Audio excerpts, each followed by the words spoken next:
Tapos ako naghintay. Almost 1 hour. Saan ka galing? Sa bahay po. Bahay lang, na-late ka pa? Sa Batang Quiapo, nalilate ka din? Talaga? O ba't dito late ka?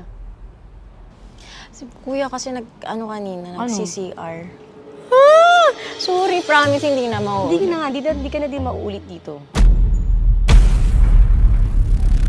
Kasi ayaw ko nalilate eh. Tapos late kayo. Kasi nadama yung kuya mo. Totoo ba?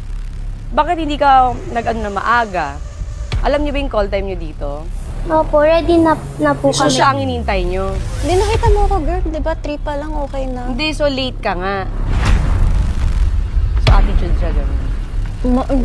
Dito lang. Eh, ba't dito attitude ka sa akin?